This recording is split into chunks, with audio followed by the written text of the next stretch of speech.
The dense forest was quiet, save for the soft rustle of leaves under the weight of an occasional breeze. Sunlight struggled to break through the thick canopy, casting an ethereal glow on the floor below, where ferns and moss created a carpet of green. This remote wildlife sanctuary, nestled at the edge of the mountains, was a place untouched by the demands of human civilization. It was where wild things roamed free, where nature could be left to its own devices. Kara, a seasoned wildlife conservationist, had been living in the sanctuary for months. Her days were spent tracking animals, studying their behaviors, and ensuring that the delicate balance of the ecosystem remained intact. Her companion, a black and tan Belgian Malinois named Juno, had been by her side for almost as long. The dog was more than just a partner, she was her eyes and ears, often sensing dangers Kara couldn't yet perceive. Juno's heightened sense of smell, her sharp instincts, had saved Kara's life on more than one occasion, whether from venomous snakes or lurking predators. It was a late afternoon, the golden hour fading into twilight, when Kara set out on her usual walk through the woods. Juno trotted beside her, her ears swiveling at the slightest movement in the underbrush. Kara could hear the distant calls of birds, the rustling of a deer's hooves on the soft earth, but there was something else in the air, something off, though she couldn't place it. It wasn't just the silence that felt unsettling. It was a strange heaviness that had settled over the land, as if the forest itself were holding its breath. The first sign came when Juno stopped. The dog, who had always been steady and calm, suddenly froze, her nostrils flaring as she sniffed the air. Kara turned to look at her, and in that moment, a subtle but undeniable shift in the atmosphere made her spine tingle. Juno's body was stiff, her gaze fixed intently on something ahead in the woods. There was no obvious reason for the tension, but Kara knew better than to question the dog's instincts. Juno took a step forward, then another, the hairs on her back raised. Her movements were deliberate, almost mechanical, as though she was drawn towards something unseen. Kara followed, her own unease growing.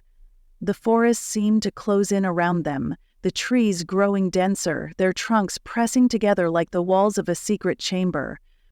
After several minutes of walking, Juno stopped again, this time with a sharp whine. Kara's eyes scanned the surroundings, the shifting shadows, the occasional flicker of movement in the distance, but nothing seemed out of place. The dog's behavior, however, was growing more erratic. She began to dig at the earth frantically, her paws scraping through the thick layer of leaves and dirt. Kara watched for a moment, her heart rate picking up as the dog's actions became more urgent. Juno's digging was unnatural, as though she were trying to uncover something buried deep within the earth. Kara knelt beside the dog, gently pulling her away. "What is it, girl?" she murmured, her voice barely a whisper, as if speaking too loudly might disturb the peace of the forest. But Juno resisted, growling softly as she tugged at her leash, determined to return to the hole. Kara's eyes narrowed. Something wasn't right. Juno's behavior was unlike anything she'd ever seen before. The dog had always been well-behaved, even in the most intense situations. Now, she seemed driven by a force beyond her understanding, her body trembling with urgency. Reluctantly, Kara allowed Juno to continue, stepping back as the dog dug deeper into the ground. As the hole widened, the soil around it began to shift in a way that made Kara's stomach churn. The earth seemed to be moving unnaturally, like something beneath the surface was pushing back against the dog's attempts to uncover it.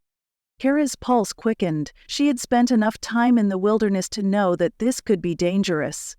Perhaps a predator was buried beneath the soil, an animal that had hidden itself from sight. Or maybe there was something else, something older, something that had no place in the forest. She looked around, the familiar woods now feeling foreign, as if they had transformed into a labyrinth with no clear way out. Juno's barking became louder, more frantic. The dog dug with a desperation Kara had never seen before. The dirt flew up in clumps, revealing something that made Kara's blood run cold. Beneath the layers of earth, something metal gleamed in the dying light of the day. A small, rusted metal box, half buried and ancient. Kara's hands trembled as she knelt beside Juno, carefully prying the box free from the dirt. It was heavy, unnaturally so for its size. Her mind raced as she wondered what could be inside. A sense of dread settled over her, yet a part of her couldn't resist the pull to know the truth. What was this box doing buried in the sanctuary? How had it gotten here? She opened the box with shaking hands. Inside, there was nothing but a series of tightly wound, darkened pages, brittle with age. As Kara gently pulled one from the box, a strange, pungent odor rose from the paper, and a jolt of realization hit her. This was no ordinary document. It was a journal. But the ink on the pages was not like anything she had seen before. It was strange, almost metallic in appearance. Her eyes scanned the entries, but the words made no sense. Cryptic symbols, incomplete sentences, and sketches of grotesque creatures and unfamiliar markings filled the pages. Kara felt an uneasy shiver slide down her spine as she realized that the journal might have been written by someone who had lived in these woods long ago, someone who had known things the world had forgotten. As she turned another page, Juno's growl rumbled through her chest, low and menacing. Kara looked up, startled, and her gaze locked with the dog's. The hair along Juno's back was standing upright, her eyes wide with fear, but not directed at Kara. The dog's attention was fixed somewhere in the distance, where the shadows had grown even darker. And then she saw it. A figure, standing just beyond the tree line. The figure was tall, cloaked in the darkening woods, its face obscured. Kara's breath caught in her throat as a chill ran through her. She knew she should move, run, but her legs felt heavy, frozen by a mix of fear and the strange, irresistible pull of the moment. The figure did not move closer, yet its presence felt as though it had filled the entire forest, pressing in on her, suffocating her with its weight. She glanced at Juno, whose eyes never left the figure. The dog's growl had stopped, but the tension in her body had only increased. The wind picked up, causing the trees to sway and groan, and in that moment, Kara knew that the forest held secrets far darker than anything she had ever imagined. The box, the journal, and the figure standing at the edge of the woods were all connected. She could feel it, deep in her bones. With one last look at the figure, Kara stood and clutched the journal to her chest. She took a step backward, and then another. Juno, ever the protector, followed her closely, her eyes never leaving the shadows. The forest, once familiar and comforting, now felt like a trap, a place where the line between the natural world and something much older had blurred. And as Kara and Juno retreated, the figure remained, watching silently from the depths of the trees, a presence that would forever haunt the sanctuary, its mystery left unsolved for now. But the forest knew. It always had. Kara's heart pounded in her chest as she moved away from the shadowy figure, her footsteps soft on the forest floor, the leaves beneath her feet whispering warnings she couldn't ignore. Juno walked beside her, her body tense, and every few moments she would glance back toward the trees, as if expecting the figure to follow. The wind picked up again, and the faintest whisper seemed to pass through the air, like a voice carried from another time. The forest had always felt like a place of peace to Kara, a refuge where nature's beauty was meant to be respected. But now, with the figure in the woods and the unsettling discovery of the journal, everything felt altered, unfamiliar. The forest was no longer just a sanctuary, it was a keeper of dark secrets. And it wasn't ready to let her go just yet. As they continued their walk, Kara kept her pace steady, but the unease in her chest grew heavier with each step. The trees closed in on them once more, their tall, gnarled branches twisting above as though reaching for the sky, or perhaps for her. She looked over at Juno, who had fallen silent now, her body almost too still. Kara tried to push the thought from her mind. Had the figure seen them? Had it been following them since they first arrived in the woods? She couldn't shake the image of the tall, cloaked figure standing motionless at the tree line, like it had been waiting for something. Ahead, a clearing opened up, and Kara felt a momentary sense of relief. The forest was quieter here, the oppressive feeling loosening just slightly. The setting sun cast long shadows across the open space, the colors of the sky turning from gold to crimson. But even as the landscape grew more serene, the sense of foreboding returned, gnawing at the back of Kara's mind. She halted abruptly, the ground beneath her feet giving way to the deep silence once more. She could hear nothing but the wind and the soft panting of Juno, but this time there was something different. A low, distinct hum now vibrated beneath the surface of the earth, a sound like a distant drumbeat, rhythmic and unyielding. Kara glanced at the dog, whose head snapped around at the same moment. Juno's eyes were wide again, and her lips curled back slightly, revealing the faintest hint of a snarl. It came from beneath. The hum seemed to pulse through the earth, growing stronger with every passing second. Kara crouched down instinctively, her fingers brushing the soil. She could feel the vibrations in her bones now. This was not natural. The earth had been disturbed. Something was buried here. Something old. Something that had been awakened. With a deep breath, she turned to Juno. "Stay close," she whispered. Kara had been in danger before, but never like this. The quiet hum felt like a warning, a message sent from the very land beneath her feet. Whatever was hidden here in this clearing, it was not meant to be found. Juno, unusually still, stared at the ground, her body trembling with suppressed energy. Kara reached for her bag and pulled out a flashlight. The beam cut through the dimming light, casting long shadows across the clearing. She scanned the ground, her gaze searching for any clue, anything that might explain the hum, the unease.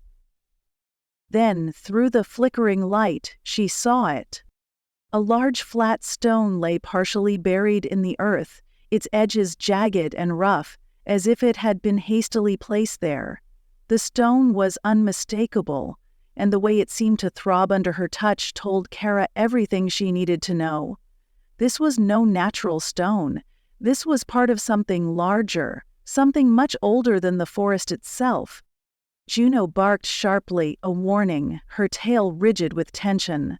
Kara didn't need the dog's warning to know something was terribly wrong. The air was thick with an ancient energy, a force that had been dormant, but now stirred to life by their discovery. She stepped back from the stone, unsure of what to do. Her mind raced. Could this be the same figure, the one she had seen earlier, or was this something even more dangerous? Suddenly, a new sound pierced the silence. Soft at first, like the whisper of leaves in a windstorm, then louder, the sound of something crawling through the earth, a grinding, scraping noise, like roots twisting and breaking free. The hum grew to a crescendo, vibrating the very air around her. Juno's growls intensified, a low, guttural sound that seemed to echo from deep within the dog's chest. Kara dropped to her knees, her fingers trembling as they hovered over the stone, uncertain whether she should touch it again. She had the strange sensation that this stone was not a marker but a seal, something meant to keep whatever lay beneath locked away. But had they just undone that seal by uncovering it? Before she could act, the ground trembled beneath her. The hum turned into a low roar as the earth cracked open. From the gap in the soil, something massive began to rise. Roots, vines, and twisted forms slithering from the depths, wrapping around the stone like hands clawing their way toward the surface. Juno barked fiercely, tugging at the leash with all her might. Kara stood frozen in place, the weight of the situation settling into her bones. She could feel the earth's pulse quickening, and the presence that had been lingering in the woods now made itself known. The figure. It had come for them. The vines curled upward, glowing faintly with an unnatural light, and a heavy silence fell over the clearing. The forest had fallen still, as if holding its breath. And then, in the midst of the chaos, a voice, soft, ancient, and chilling, whispered through the trees. He should not have disturbed it. The ground split open further, and with it a dark shape emerged from the soil, its form barely visible against the growing twilight. Kara's heart raced as the air grew colder, a biting wind sweeping through the clearing. Whatever had been buried here, whatever ancient force was waking, was now fully awake. And Kara, with Juno by her side, stood at the center of the awakening. The dark woods, the figures lurking just beyond sight, and the hum of ancient earth all converged, a terrifying reminder that some forces once disturbed could never be undone. Kara could feel the weight of the earth shifting beneath her, the ground quivering like it was alive. The air grew thick with the scent of damp moss and earth mixed with something foul, rotting, decayed, as if the soil itself had swallowed something it was now reluctant to give back. The dark shape that emerged from the earth was unmistakable, massive, a twisted conglomeration of roots and old bark, coiling and writhing as if it were a creature born of the earth itself. It seemed to pulse with a life that wasn't quite natural, a rhythm that matched the strange hum now vibrating through the air. Juno's growls grew louder, her body shaking as she strained against the leash, desperate to protect Kara. The dog's hackles stood on end, her eyes locked on the shape, every muscle in her body taut, ready to spring into action. Kara could see the primal instinct in Juno's eyes, fight or flight. But there was nowhere to run. The figure that had been watching from the tree line, the cloaked figure, moved forward now, stepping slowly into the clearing, its movements deliberate and controlled.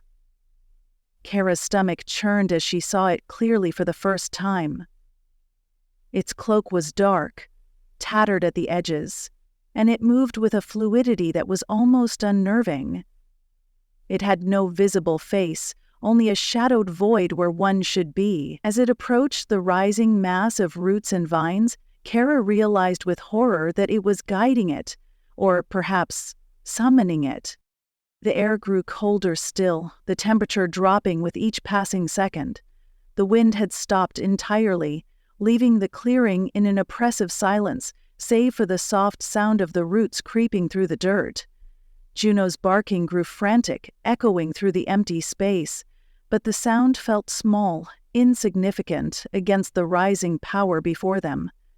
Kara gripped the flashlight in her hand, the beam flickering with every breath she took. Her mind raced, trying to understand what was happening, but the confusion only deepened as the figure's hand, if it could even be called a hand, reached toward the twisted roots. The earth groaned in protest, the massive shape moving more freely now, the vines and roots stretching outward, reaching for the open air like a thing long buried, finally freed. Kara realized with dread that this was no simple tree or collection of roots. It was alive, and it was angry. The ground beneath her feet seemed to tremble, as if the land itself was resisting the force awakening before her. Juno barked again, louder this time, more desperate. Kara could feel the dog's tension in her bones. She turned to Juno, her heart pounding in her chest. She needed to act quickly, but her legs felt like lead, her body paralyzed with fear. There had to be something she could do, something to stop this, something to send this thing back into the depths where it belonged. The figure paused, standing motionless as the roots and vines began to pull themselves further from the soil. It was almost as though the figure was waiting for something. And then, as if on cue, it turned its void-like gaze toward Kara. Or at least, she felt it. She could almost hear the words in her mind, a low, mocking whisper. "You should never have come here." Kara's breath caught in her throat. It wasn't just the figure speaking, it was the land itself. The voice was deep, ancient, like the roots of the trees speaking in unison, warning her, condemning her for uncovering what had been hidden. A sudden, sharp movement from Juno broke the tension. The dog lunged forward, pulling at the leash with all her strength. Kara stumbled, almost falling as she tried to regain control.